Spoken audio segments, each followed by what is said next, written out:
Welcome to all CBSE education in Hindi. आज की इस वीडियो में हम डिस्कस करने वाले हैं क्लास 12th का पॉलिटिकल साइंस का आपका पेपर हुआ था, जिसका आंसर की हम आपको कल प्रोवाइड नहीं करवा पाए थे। उसका रीजन था, आपको पता होगा कि कल का दिन बहुत जो मौसम था बहुत ज्यादा खराब था। बारिश होने की वजह से हमारा जो जहां हम रहते हैं वहां की लाइट गई हुई थी। रात के 10:30 बजे लाइट आई। उस समय हम वीडियो नहीं बना पाए क्योंकि बहुत ज्यादा टाइम हो चुका था। और अभी भी जो है आज का भी दिन ऐसा ही रहा था। मौसम खराब था, लाइट नहीं थी यहाँ पे। ठीक है, जहां मैं रहता हूँ वहां पे लाइट नहीं थी। रात को आई थी और फिर सुबह चली गई थी, तो आपके लिए हम वीडियो नहीं बना पाए थे आंसर की का। आज की इस वीडियो में हम आज जो करने वाले इसमें डिस्कस करेंगे जो आपका पेपर हुआ पॉलिटिकल साइंस का, उसको हमने दोबारा से बनाया है।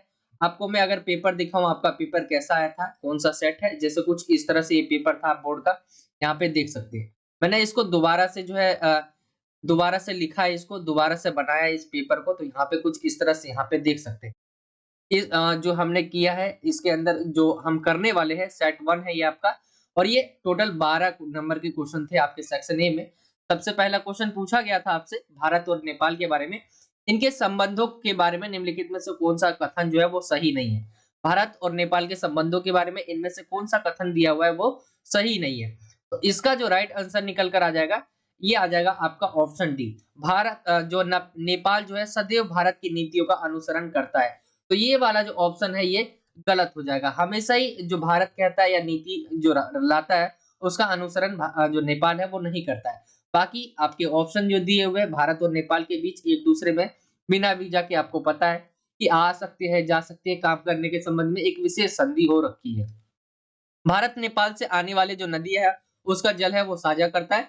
दोनों देशों में लोकतांत्रिक शासन प्रणाली है। लेकिन ऑप्शन डी आपका गलत हो जाएगा। तो मैं डायरेक्ट आपको कोशिश करूंगा कि आंसर बताते हुए चलूं, क्योंकि यहाँ पे आप आंसर जानने आए होंगे। क्वेश्चन दूसरा है, बहुराष्ट्रीय कंपनियों द्वारा विकासशील देशों में निवेश करने के मुख्य क्या कारण है। तो बहुराष्ट्रीय कंपनियां कौन सी होती है, जो पूरे अगर हम पूरा वर्ल्ड देखते हैं तो वहां पे उनकी कंपनियां जो है अलग अलग कई देशों में होती है।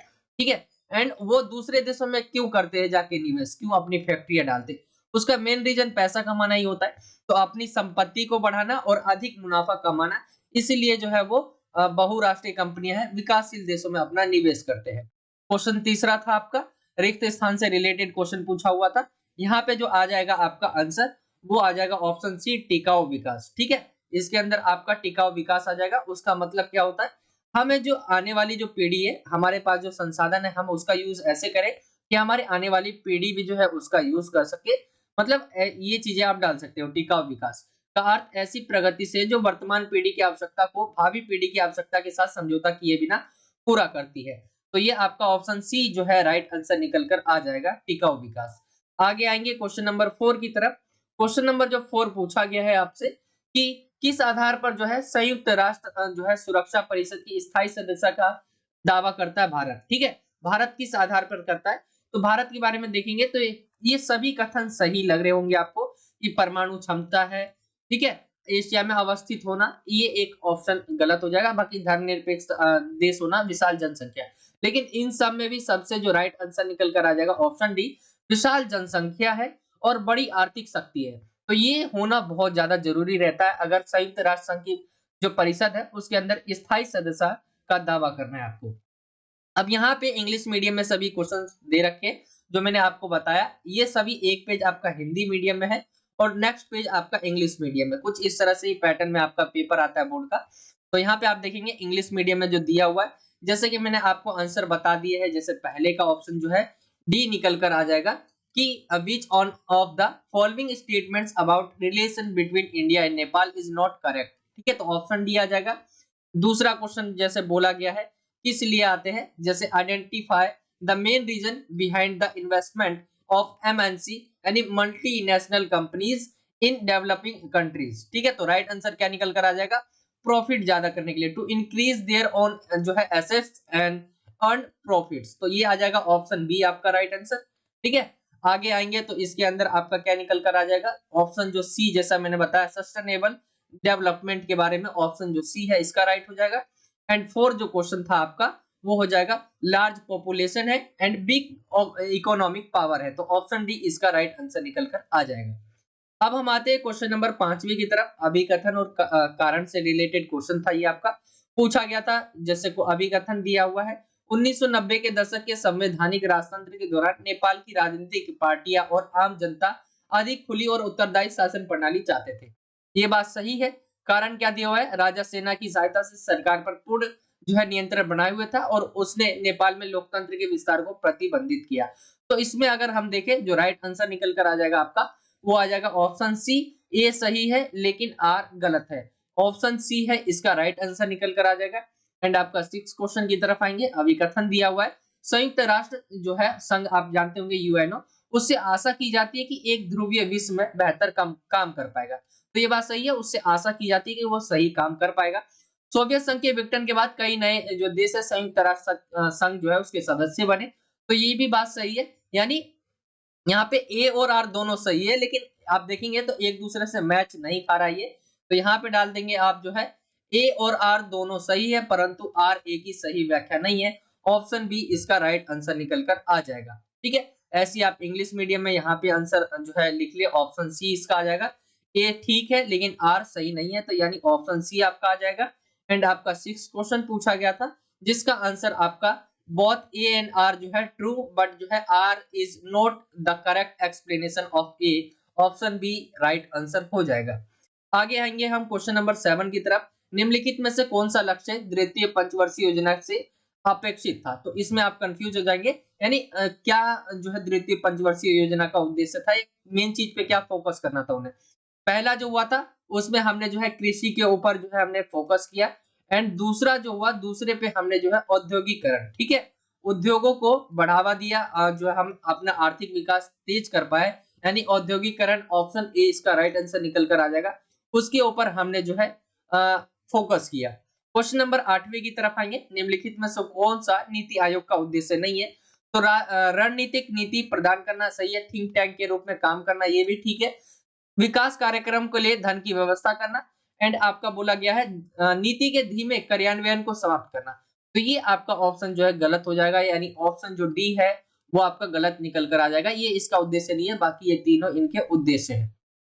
आएंगे हम अगले क्वेश्चन की तरफ। तो इनको जो है बोला गया है कि आप इनको जो है जो घटनाएं घटी है उसके अनुसार अपडेट वाइज आप इसको लगाएं।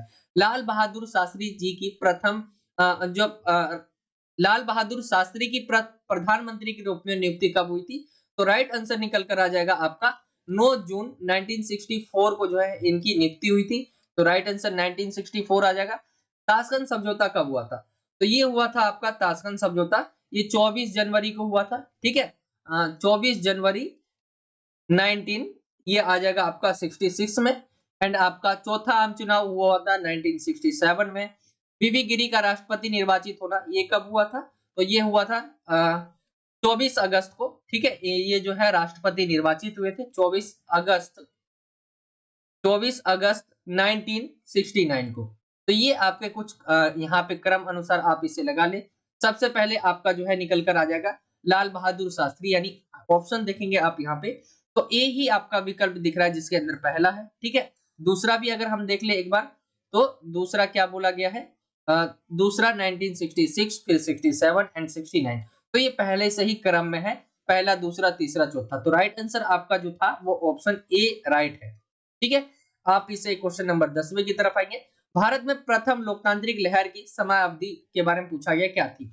आप सोचेंगे कि यहाँ पे क्वेश्चन बोला गया कि प्रथम लोकतांत्रिक लहर यानी भारत आजाद हुआ तो लोकतंत्र स्थापित हो गया, यानी जब से लेकर। नहीं, ये बात हो रही लोकतांत्रिक लहर की जिसके अंदर हमारे देश के अंदर बहुत सारे लोगों के द्वारा आंदोलन किए गए।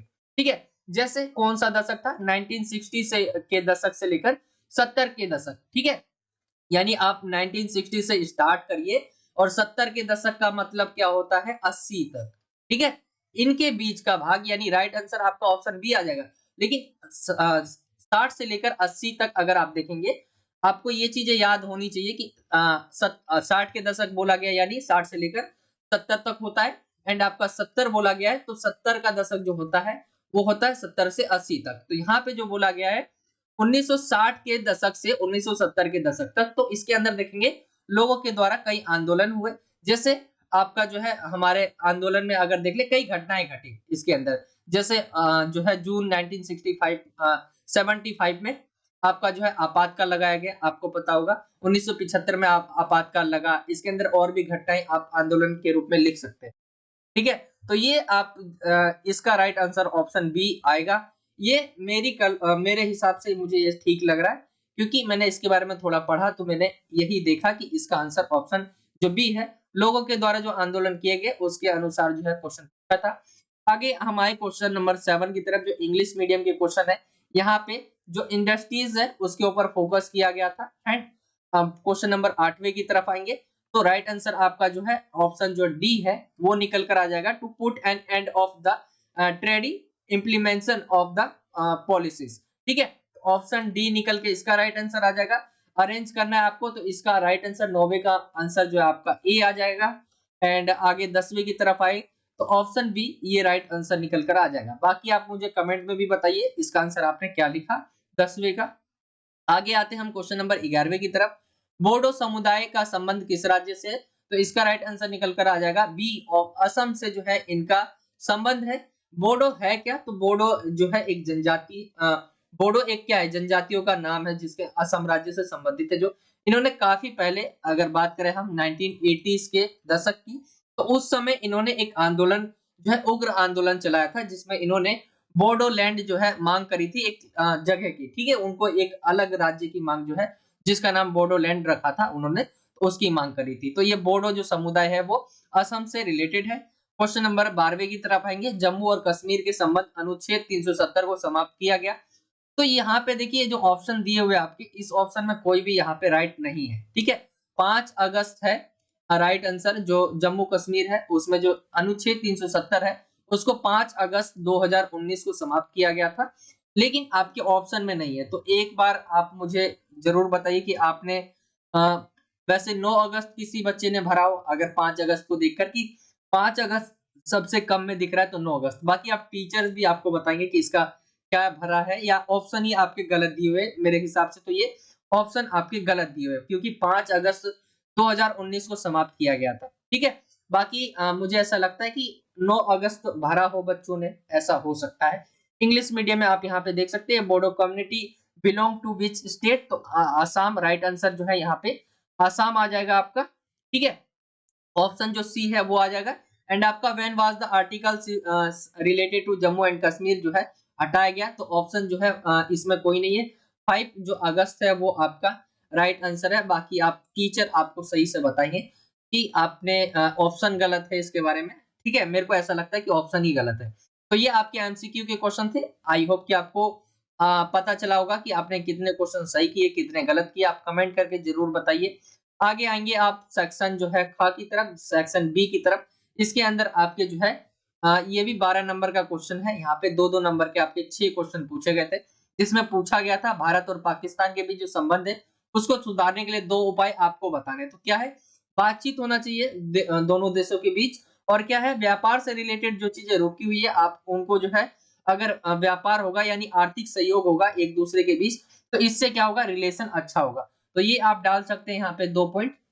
यहाँ पे ये क्वेश्चन जो कह रहा है हमें संबंध सुधारने के लिए कोई 2 उपाय बताने। तो एक तो संवाद यानी बातचीत होनी चाहिए दोनों देशों के बीच आपस में, पॉलिटिकल लेवल पे, ठीक है, इकोनॉमिक लेवल पे, या जो लीडरशिप है हमारी उनके थ्रू बात होनी चाहिए। ये मैं आंसर लिखने के लिए बता रहा हूँ आपको। मेरा अगर आप पूछेंगे कि मेरी क्या थिंकिंग है इसके ऊपर, तो हमें कोई बातचीत नहीं करनी चाहिए। हमें बिल्कुल रिश्ते जो है अच्छे नहीं करने चाहिए। हमें कोई मतलब नहीं रखना चाहिए पाकिस्तान से। ठीक है, मेरा अगर आप मेरी थिंकिंग कहोगे या जानोगे, तो मैं नहीं चाहता कभी भी कि पाकिस्तान से हमारा रिश्ता अच्छा हो। इंग्लिश मीडियम में आप यहाँ पे देख सकते हैं, सजेस्ट टू जो है आपको सजेस्ट करना है किसी 2 के बारे में। ठीक है, इंग्लिश मीडियम में यहाँ पे आप देख सकते हैं, डायलॉग के थ्रू और इकोनॉमिक कॉर्पोरेशन जो है कॉर्पोरेशन होने चाहिए, यहाँ पे बोले गए। तो ये आप देख सकते हो यहाँ पे। और भी आपने कई आंसर लिखे होंगे, ऐसा नहीं है कि सिर्फ ये 2 पॉइंट ही आपके बिल्कुल सही आंसर है, ऐसा नहीं है। इसके अलावा भी आपने भी आंसर लिखे होंगे। कई तरह से जो है इनको सुधारा जा सकता है, या संबंध है अच्छे किए जा सकते हैं। ये है तीसरे देशों को बुलाकर, कई चीजें हैं कि आप दो दो जो दोस्त है, अब वो दोनों जो है एक दूसरे से बातचीत नहीं करें, तो तीसरा कोई आकर जो उन दोनों का दोस्त है, वो उनके बीच आकर जो है बातचीत करा सकता है, उनके संबंध अच्छे करवा सकता है। तो बहुत पॉइंट आपने अभी लिखे होंगे अपनी तरफ से। इंग्लिश मीडियम में यहाँ पे आप डाल सकते हैं, यहाँ पे जो मैंने लिखे हुए। आगे आएंगे, अंतर्राष्ट्रीय श्रम संगठन के किन्हीं 2 कार्यों के बारे में पूछा गया। तो मैंने यहाँ पे देखिए, मैंने जो आंसर ले रखे वो बहुत बड़े-बड़े हैं, ताकि मैं आपको समझा पाऊँ, ताकि आप में से कई बच्चे होंगे जो अलग-अलग तरीके के आंसर लिखे हो, तो मैं कोशिश करता हूँ कि ज्यादातर बच्चों के आंसर जो है मैच करें। तो इसीलिए मैं बड़े जो है आंसर्स ले रखा हूँ। यहाँ पे पूछा गया इंटरनेशनल, ठीक है, लेबर ऑर्गेनाइजेशन यानी अंतर्राष्ट्रीय श्रम संगठन, उनके 2 कार्य क्या है? तो यहाँ पे अंतर्राष्ट्रीय श्रम संगठन के बारे में अगर आप जानेंगे तो एक संयुक्त राष्ट्र संगठन है जो मूल रूप से श्रम संबंधी मुद्दों को हल करने के लिए बनाया गया है। संगठन जो है समानता, अवसर और सुरक्षित श्रम सुनिश्चित करने के लिए श्रमिकों, उद्योगपति और सरकारों के बीच क्या है, मध्यस्थ की भूमिका के रूप में कार्य करते हैं। आगे आप देखेंगे अगर इनके कार्य क्या है, तो जो कामगार हैं उनकी सुरक्षा करना, ठीक है, यानी सुरक्षा को देखना। आईएलओ एक सुरक्षित श्रम वातावरण बनाने के लिए काम करता है। यह उद्योग सुरक्षा सुनिश्चित करने के लिए मानकों को निर्धारित करता है। जो है गैर श्रमिकों के लिए जो है सुरक्षा और श्रमिकों की स्वास्थ्य और सुरक्षा का ध्यान रखता है। एक तो इसके कार्यों में ये डाल सकते हैं, एक है श्रम समानता। श्रम में क्या है, समानता लाना। आईएलओ के महत्वपूर्ण उद्देश्यों में से एक इसके सदस्य देशों में जो है श्रमिकों के लिए समान वेतन और उचित श्रम जो सुरक्षा है सुनिश्चित करना है। 2 कार्य यहाँ पे लिख सकते हैं आप। जो एक तो जो है कामगार है यानी काम करने वाले जो है मजदूर, उनकी सुरक्षा करना और श्रम के बीच समानता लाना। जैसे किसी देश में देखेंगे आप बहुत ज्यादा पैसे मिलते हैं, किसी में कम मिलते हैं, तो इनके बीच वेतन में समानता लाना। ये सारे आप 2 पॉइंट मैंने यहाँ लिख रखे हैं। इंग्लिश मीडियम में यहाँ पे आप पढ़ सकते हैं, explain any 2 function of International Labour Organisation, ठीक है, आईएलओ जिसे बोलते हैं। तो यहाँ पे वर्कर्स सेफ्टी एंड लेबर जो है इक्वालिटी, ठीक है, यहाँ पे बात होती है। तो 2 पॉइंट आप यहाँ पे एक्सप्लेन कर सकते थे। इसके अलावा आपने भी पॉइंट लिखे होंगे, मैं ये नहीं कह रहा कि आपके वो पॉइंट गलत होंगे, बहुत पॉइंट आप लिख सकते हैं। तो आई होप कि आपने सही किया हो, ठीक है। बस आपका जो यहाँ पे मैंने सब में भूमिका लिख दी है, ताकि आप एक बार जो देख पाओ आंसर की आंसर क्या होना चाहिए, उससे आप मैच जरूर कर पाओगे। क्वेश्चन नंबर 15 की तरफ आएंगे। भारत की गुटनिरपेक्षता की नीति के बारे में पूछा गया। तो आपको पता होगा कि जब शीत युद्ध चल रहा था, शीत युद्ध जो है अमेरिका एंड आपका सोवियत संघ के बीच चला था 1945 से लेकर जो है आपको पता होगा 1990 जो है 1 तक ये चला था शीत युद्ध। इनके बीच में जो है ये जो 2 देश थे अमेरिका और सोवियत संघ, ये सब कई देश थे जो अपने में शामिल करे थे, यानी अपने गुट, ठीक है, एक ग्रुप होता है मान लीजिए, तो वो अपने अपने ग्रुप में सभी देशों को जो वर्ल्ड में है उनको अपनी तरफ कर रहे थे। उसमें से एक निकल के आया गुटनिरपेक्षता, जिन्होंने कहा कि हम दोनों में से किसी गुट में शामिल नहीं होंगे। तो यह है गुटनिरपेक्षता। भारत संस्थापकों में से एक था, यानी 5 देशों ने मिलकर गुटनिरपेक्षता जो था आंदोलन चलाया था, जिसमें भारत भी एक था। इसके बारे में आप ऐसे लिख सकते हैं नीतियों के बारे में। इसका अर्थ गुटनिरपेक्षता क्यों बनाया गया, क्योंकि दोनों में से किसी में भी ये जो है शामिल नहीं होना चाहते थे। बाकी आपके जो यहाँ पे पॉइंट्स लिखे हुए आप इसे पढ़ सकते हैं। जैसे इनके सम्मेलनों के बारे में बोला गया है, इसके सदस्य देशों के बारे में बताया गया। तृतीय विश्व के जो है आंदोलन में जो है तृतीय विश्व यानी तीसरा जो है देश कहा जाने वाला था, ठीक है, वो शामिल थे, जिसके अंदर 120 सदस्य देश है। इसके कुछ सम्मेलन भी हुए कुछ, जैसे 4 मई 2020 को अजरबैजान की अध्यक्षता में गुटनिरपेक्षता समूह के देशों का एक वर्चुअल सम्मेलन जो है आयोजन हुआ था। कोविड-19 को मानवता का सबसे बड़ा संकट बताया था। आतंकवाद और फेक न्यूज जैसे मुद्दों पर इसमें चिंता व्यक्त की थी। तो ये चीजें आप यहाँ पे देख सकते हैं, यहाँ पे बता रखा है। जैसे एक्सप्लेन और किया गया है कि कब बनाया गया, कैसे बनाया गया, बहुत सारी चीजें हैं, आप यहाँ पे डाल सकते हैं, ठीक है। अपने आप को दूर रखने के लिए, दोनों ही महाशक्तियों से अपने आप को दूर रखने के लिए गुटनिरपेक्षता की नीति को अपनाया गया था। तो ये आप एक्सप्लेन कर देंगे, 2 नंबर में है, ज्यादा बड़ा नहीं है क्वेश्चन। आंसर आपको ज्यादा बड़ा नहीं लिखना है। इंग्लिश मीडियम में आप यहाँ पे देख सकते हैं, ठीक है, नॉन अलाइनमेंट मूवमेंट के बारे में आपको जो है बताना है। तो यहाँ पे कुछ पॉइंट्स है आपके इंग्लिश मीडियम में। आगे आएंगे हम क्वेश्चन नंबर 16 की तरफ। दक्षिण एशिया के लोकतंत्र के अनुभवों से लोकतंत्र की वैश्विक जो कल्पना है उसका दायरा बढ़ा है। अब यहाँ पे आप क्वेश्चन में कंफ्यूज हो जाएंगे। दक्षिण एशिया आपको पता होगा, दक्षिण एशिया में भारत भी शामिल है, पाकिस्तान है, अफगानिस्तान है, नेपाल है, भूटान है, बांग्लादेश है, ठीक है, ये दक्षिण एशिया में देश आते हैं, और भी आते हैं। और दक्षिण एशिया में क्या है, लोकतंत्र के अनुभवों से क्या है, लोकतंत्र का अनुभव रहा, उससे लोकतंत्र की वैश्विक जो कल्पना है उसका दायरा बढ़ा है। तो ये क्या है, तो अगर हम देखें दुनिया की सबसे बड़ी जनसंख्या जो है वो एशिया में निवास करती है और खासकर दक्षिण एशिया में।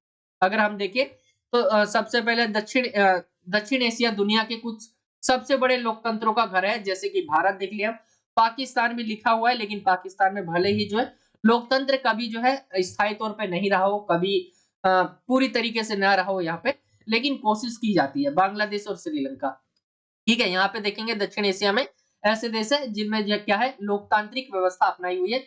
लोकतंत्र के द्वारा जो है इनका देश चलता है। इन देशों में सरकार के विभिन्न रूप है, लेकिन सभी ने किसी न किसी रूप में लोकतंत्र का अनुभव किया है। इन लोकतंत्रों ने दुनिया को दिखा दिया है कि लोकतंत्र विविध संस्कृति और धर्मों में फल फूल सकता है। इसने लोकतंत्र की वैश्विक कल्पना का जो है विस्तार किया और दिखाया है कि ये केवल एक पश्चिमी अवधारणा नहीं है, ठीक है। और यहाँ पे देखिए आगे बोला गया लोकतंत्र के दक्षिण एशिया अनुभवों ने दिखाया कि लोकतंत्र कठिन परिस्थितियों में भी काम कर सकता है। उदाहरण के लिए भारत में एक बड़ी विविध आबादी है, बहुत बड़ी जो है ऐसी आबादी जो आप देखेंगे विचारों से बहुत अलग है, खान पान से बहुत अलग है। यहाँ यानी बहुत ज्यादा जो है हर हम अगर 10 किलोमीटर चले जाते तो वहां की भाषा बदल जाती है, दूसरे स्टेट में जाते तो पूरी तरह चेंज हो जाता है। यानी डाइवर्स कंट्री है भारत, लेकिन आप यहाँ पे आबादी बहुत ज्यादा है, जिसने लोकतांत्रिक शासन के लिए जो है कई चुनौतियां जो है पैदा होती है, जिससे आपको ही पता होगा जहाँ पे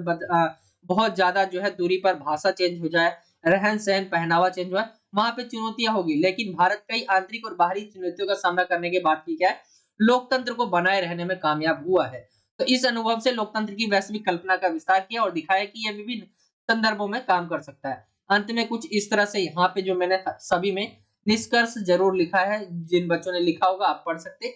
निष्कर्ष में आपके जो आंसर है उसका एक छोटा सा पॉइंट आप कह सकते हैं कि दोनों को जो सारे पॉइंट मिला के यहाँ पे लिखे होते। लोकतंत्र के दक्षिण एशिया अनुभवों ने प्रदर्शित करके लोकतंत्र की वैश्विक कल्पना का विस्तार किया है कि लोकतंत्र विविध संस्कृतियां हो गया, संदर्भ हो गया, कई रूप हो गए, उसमें भी क्या है काम कर सकता है। और अनुभव ने लोकतंत्र को बढ़ावा देने में सामाजिक आंदोलन और नागरिक समाज के महत्व को भी दिखाया है। इंग्लिश मीडियम में आप यहाँ पे देखेंगे क्वेश्चन नंबर 16, तो ये हो जाएगा आपका हिंदी मीडियम में एंड आपका इंग्लिश मीडियम में नीचे लिखा हुआ है, ठीक है। आप इंग्लिश मीडियम में इसे पढ़ना चाहे तो पढ़ सकते हैं, स्क्रीनशॉट भी ले सकते हैं। आगे हम आएंगे आप क्वेश्चन नंबर 17वें की तरफ। पूछा गया है केंद्र सरकार द्वारा योजना आयोग, ठीक है, के स्थान पर नीति आयोग के गठन के कोई दो कारण बताने हैं। तो केंद्र सरकार ने पहले आपको 1950 में योजना आयोग बनाया गया, आपको पता होगा, एंड जो है 2015 में क्या लाया गया नीति आयोग, उसी को जो है नीति आयोग में बदल दिया गया। तो क्या रीजन था कि योजना आयोग के स्थान पर हमने नीति आयोग को जो है बनाया, तो आपको बताना है केंद्र सरकार ने क्यों बनाया। तो इसके दो रीजन अगर हम यहाँ पे देख ले, बाकी आप नीति आयोग के बारे में पढ़ सकते हैं कि केंद्र सरकार द्वारा 2015 में नीति आयोग का गठन किया गया था, ठीक है। कुछ कमियां थी जो आपकी योजना आयोग की, उसकी कमियों को दूर करने के लिए, जैसे दो रीजन यहाँ पे मैंने लिखे हुए, जैसे योजना आयोग की सीमाओं को दूर करने के लिए, योजना आयोग जो था उसके ऊपर बहुत सारे जो है सीमाएं थी, एक तरह से दबाव था, और इसके ऊपर जो है आप देखेंगे तो इसकी आलोचना बहुत ज्यादा की जाती थी उस समय।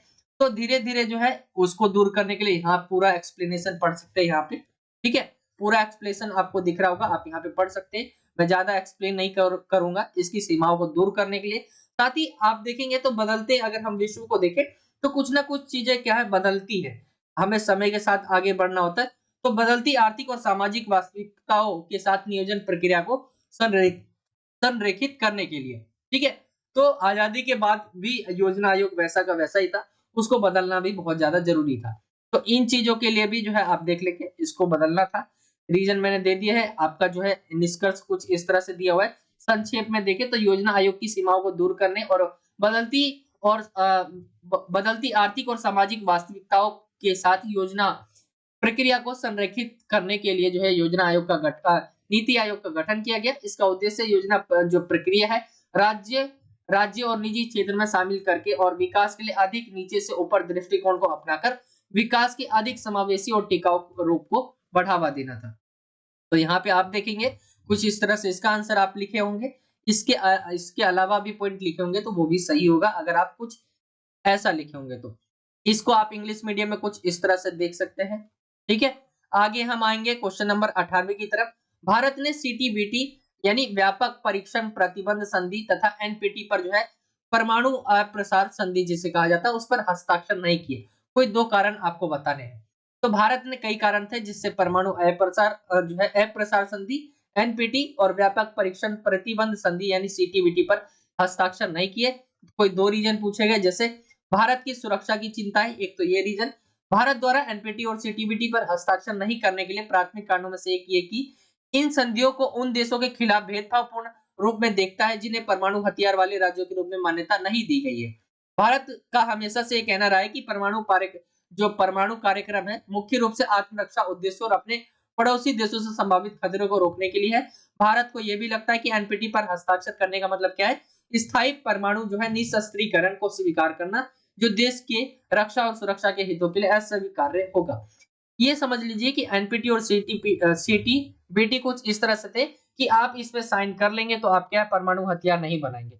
लेकिन हमें तो अपनी सुरक्षा करनी है ना भाई, आपने अपने लिए बना लिया लेकिन हमें तो अपना सोचना है। तो उसके लिए जो है भारत ने, आप एक तरह से कहेंगे तो, साइन नहीं किया। और आगे देखेंगे भारत की संप्रभुता और रणनीतिक स्वायत्तता के लिए भारत की विदेश नीति संप्रभुता और रणनीतिक स्वायत्तता के सिद्धांतों पर बनी है। एनपीटी और सीटीबीटी पर हस्ताक्षर करने का अर्थ होगा कि भारत के परमाणु जो कार्यक्रम है, अंतरराष्ट्रीय जो मानदंड है उसको, प्रतिबंधों को स्वीकार करना जिसे वह अपनी संप्रभुता पर उल्लंघन के रूप में देखता है। कुछ इस तरह के आंसर्स है, आप यहाँ पे देख सकते हैं। ये रीजन थे जिससे भारत ने जो है उन पे साइन नहीं किए। कुल मिलाकर देखे तो भारत ने जो है हस्ताक्षर नहीं किए और अपनी जो भी सुरक्षा चिंताएं थी और संप्रभुता थी उसको बनाए रखने के लिए उन्होंने जो है ये चीजें पर हस्ताक्षर नहीं किया। इंग्लिश मीडियम में आप यहाँ पे कुछ इस तरह से देख सकते हैं। Why did India not sign the nuclear जो है treaties like NPT and CTBT? Explain any two reason। तो इंडिया सिक्योरिटी कंसर्न था एक तो, ठीक है, और हमारी क्या है सॉवरेनिटी, उसके ऊपर जो है एक खतरा जो आ जाता, इस वजह से हमने नहीं किया। यहाँ पे आप देख सकते हैं। एंड आपका अब आ जाता है सेक्शन सी जिसके अंदर 4-4 नंबर के क्वेश्चन है। यहाँ पे 4-4 नंबर के 5 क्वेश्चन है, पूरे 20 नंबर का क्वेश्चन था आपका। पूछा गया था अरब स्प्रिंग अरब स्प्रिंग अन्याय के विरुद्ध एक जन आंदोलन था। कथन के पक्ष में कोई 2 तर्क देने, आपको 2 उदाहरण देने। तो यहाँ पे देखिए अब जो अरब स्प्रिंग है उसके बारे में आप जान लीजिए। 2010 से 2010 और 12 के बीच जो है मध्य पूर्व और उत्तरी अफ्रीका के कई देशों में लोकतंत्र समर्थक विद्रोही की एक श्रृंखला थी।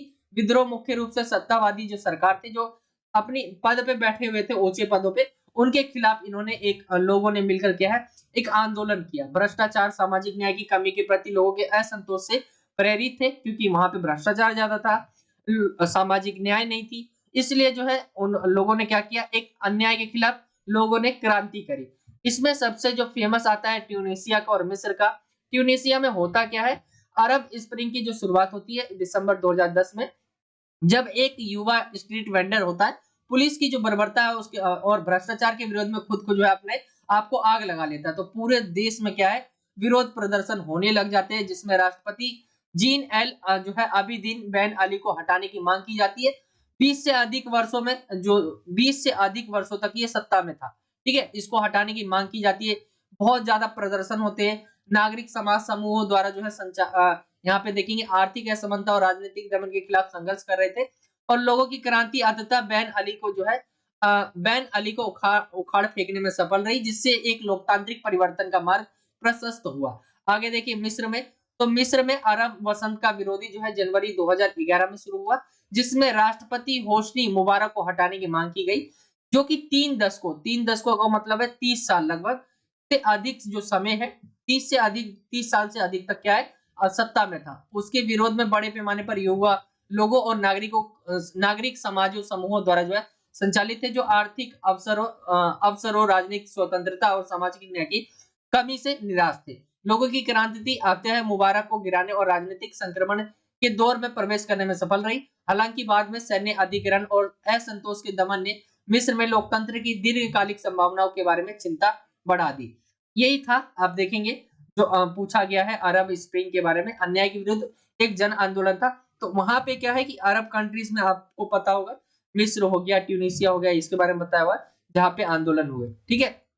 तो ये अरब के बारे में बताना था, कोई 2 बताने थे, 2 पॉइंट में मैंने एक ट्यूनीशिया के ले लिया, एक मिस्र वाला ले लिया। यहाँ पे आपका जो है निष्कर्ष लिखा हुआ है, आप यहाँ पे पढ़ सकते हैं, ये आपका निष्कर्ष आ जाएगा। लोगों ने क्यों चलाया आंदोलन? तो इसलिए चलाया क्योंकि वो अपने जो नेता थे एक तरह से उनसे खुश नहीं थे। भ्रष्टाचार ज़्यादा हो रहा था नेताओं के द्वारा। एक ही सीट पे जो है बहुत लंबे समय तक नेता बैठे हुए थे, जिससे दूसरों को मौका नहीं मिल रहा था या काम अच्छे ना किए जा रहे हो जनता की भलाई के लिए। ठीक है? यहाँ पे कुछ ये रीज़न थे जिसकी वजह से हुआ। आगे आएँगे हम क्वेश्चन नंबर 20 पर। आप इंग्लिश मीडियम में इस क्वेश्चन को जो देखेंगे, जो मैंने आपको बताया, कुछ इस तरह से है। ठीक है? इजिप्ट में और ट्यूनीशिया के बारे में यहाँ पे इंग्लिश मीडियम में बताया हुआ है।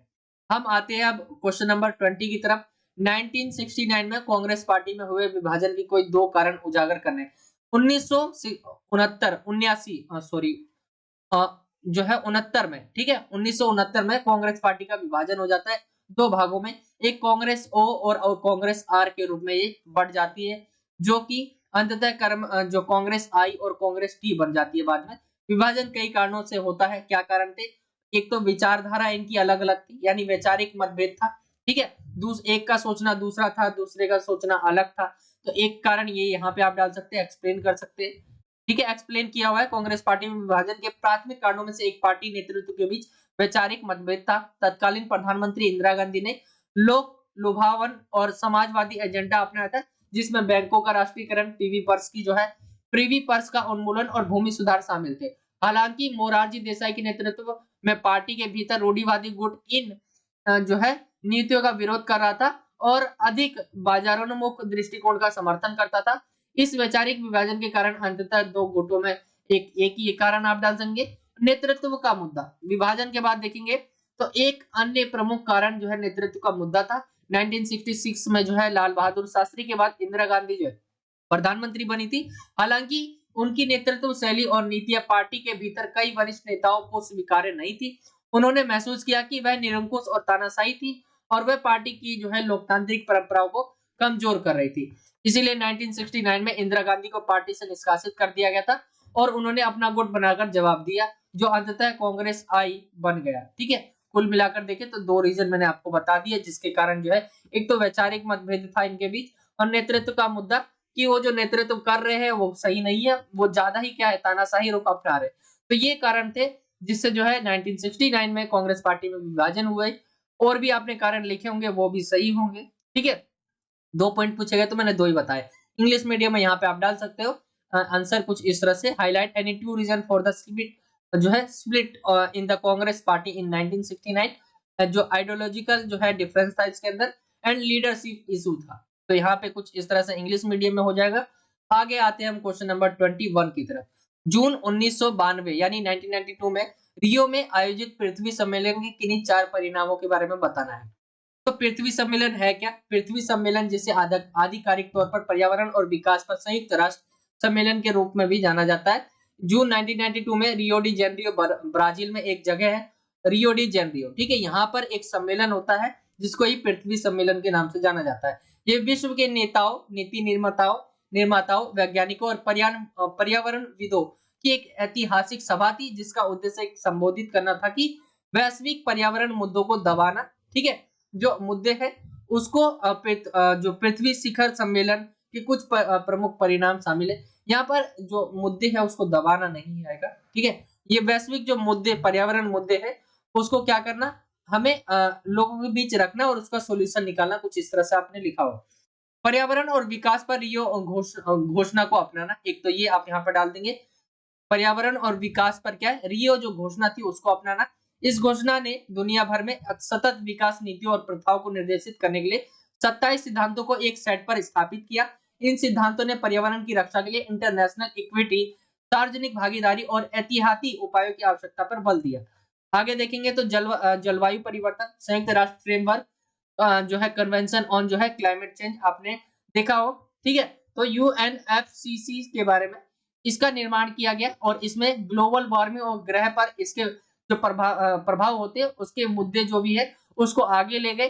पृथ्वी शिखर सम्मेलन को जो बनाया गया था, सम्मेलन जो है ग्रीन हाउस गैसों को उत्सर्जन जो है उसको करने के लिए भी, कम करने के लिए भी बताया गया। ठीक है, किस तरह कम कर सकते हैं, किस तरह जो हम और पर्यावरण को बचाया जा सकता है इससे, ये चीजें। जैविक विविधता पर सम्मेलन यहाँ पे आप डाल सकते हैं, इसके बारे में किया गया है। एंड एजेंडा 21 के बारे में आपने देखा होगा, सुना होगा या पढ़ा होगा अपनी किताब में। एजेंडा 21 क्या है? ये पढ़ा होगा, तो ये 21वीं सदी में सतत विकास को प्राप्त करने के लिए एक व्यापक कार्य योजना है।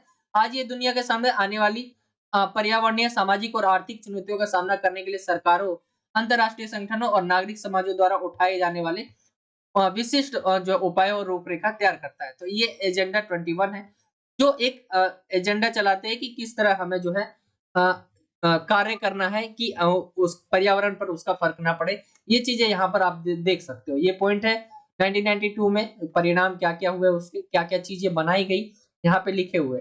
इंग्लिश मीडियम में यहाँ पे आप देख सकते हैं हाईलाइट यानी जो है four outcomes of the earth summit held in June 1992 at Rio. तो यहाँ पे आप डाल सकते हैं इंग्लिश मीडियम में कुछ इस तरह से। ये आपने अपने भाषा में भी लिखा हो तो वो गलत नहीं होगा, ठीक है। मैं पहले ही आपको बता रहा हूँ, हर एक क्वेश्चन में अपनी भाषा में भी लिखे होंगे आप, तो ये नहीं है कि आपको सेम लिखना था। पंजाब की राजनीति में क्षेत्रीय पार्टी अकाली दल द्वारा जो निभाई गई भूमिका का आकलन करना है। तो पंजाब की राजनीतिक दल में एक पार्टी थी, जिस क्षेत्रीय पार्टी वो होती है जो एक क्षेत्र छोटे स्तर पर रहती है, अकाली दल, ठीक है। अकाली दल जिसे शिरोमणि अकाली दल के नाम से भी जाना जाता है, पंजाब भारत में जो है एक क्षेत्रीय राजनीतिक दल है। इसका गठन 1920 में क्षेत्र में सिख समुदाय के हितों का प्रतिनिधित्व करने के लिए बनाया गया था। सिख समुदाय के लिए बनाया गया था ताकि उनका प्रतिनिधित्व कर सके अकाली दल को। वर्षों से पार्टी ने जो पंजाब की राजनीति में महत्वपूर्ण भूमिका निभाई। इसे अगर देखेंगे तो इन्होंने क्या है आंदोलन भी किया था, जिसके अंदर पंजाबी सूबा क्या है इसकी इन्होंने अलग करने की मांग करी थी। यहाँ पे देखेंगे अकाली दल के सबसे महत्वपूर्ण योगदानों में से एक पंजाबी सूबा आंदोलन में इसकी भूमिका थी, जिसके कारण 1966 में पंजाब जो है राज्य, एक तो पहले पंजाब था नहीं, 1966 में पंजाब बनाया गया। इस आंदोलन में पार्टी सबसे आगे थी, जिसने अपने लिए एक अलग राज्य के जो गठन की मांग की पंजाब बोलने वाले लोगों की, ठीक है। तो यहाँ पे जो हरियाणा को अलग कर दिया गया था पंजाब से, पंजाब को एक अलग राज्य बना दिया। अकाली दल ने सिख जो है पहचान को बढ़ावा देने और सिख समुदाय के अधिकारों की रक्षा करने में भी महत्वपूर्ण भूमिका निभाई है। पार्टी ने सिख धर्म को जो है राष्ट्रीय पाठ्यक्रम में शामिल करने और सिख जो पवित्र है पुस्तक गुरु ग्रंथ साहिब को विश्व विरासत स्थल के रूप में मान्यता देने की वकालत की है। हाल के वर्षों में देखिए अकाली दल मुख्य रूप से किसानों और अधिकारों के मुद्दे से जुड़ा रहा है। 2020 में भारत सरकार द्वारा पारित 3 कृषि कानूनों के खिलाफ किसानों के विरोध में पार्टी सबसे आगे रही है किसानों के कारण, ठीक है। यहाँ पे देखिए हम अकाली दल देखे तो इसका जो है एक है नाम पंजाब में, जो नाम था पहले, अब धीरे धीरे उसका जो है नाम धीरे धीरे खत्म हो रहा है। कुल मिलाकर अकाली दल ने पंजाब की राजनीति में सिख समुदाय के हितों के प्रतिनिधित्व करने और क्षेत्रीय और सांस्कृतिक पहचान को बढ़ावा देने में महत्वपूर्ण भूमिका निभाई है। पार्टी राज्य में सामाजिक और आर्थिक विकास को चलाने में भी सहायक रही है।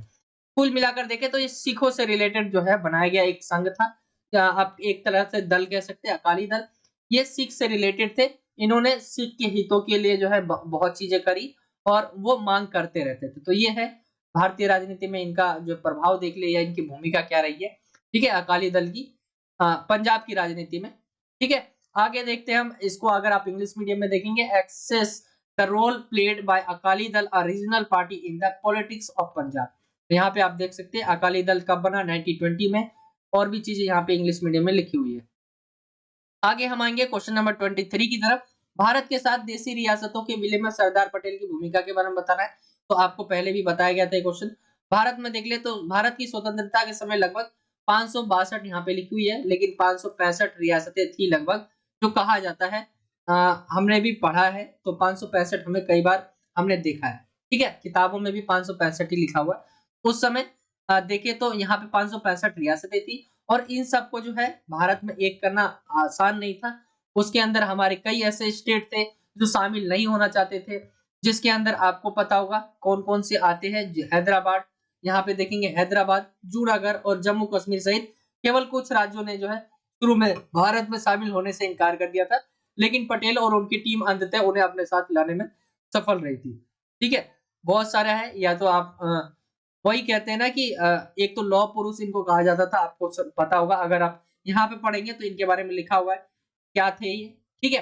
राजनीति में इनकी क्या भूमिका थी, जैसे पटेल को भारत के पहले उप प्रधानमंत्री और गृह जो मामलों में के मंत्री के रूप में नियुक्त किया गया था, ठीक है। गृह मंत्री के रूप में इनको नियुक्त किया गया था। यहाँ पे आप देख सकते हैं उप प्रधानमंत्री थे भारत के पहले।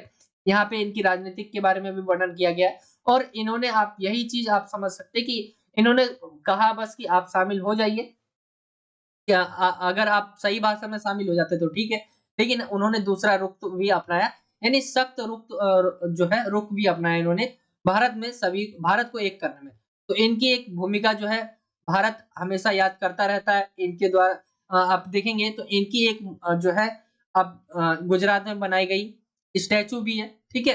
तो इनको धीरे-धीरे जो है नाम मिल रहा है, मतलब आप देखेंगे हिस्ट्री के बारे में ज़्यादातर किसी को पता भी नहीं है। जो अगर हम देखें धीरे-धीरे जो है सरकारों के द्वारा ये कदम उठाए जा रहे हैं।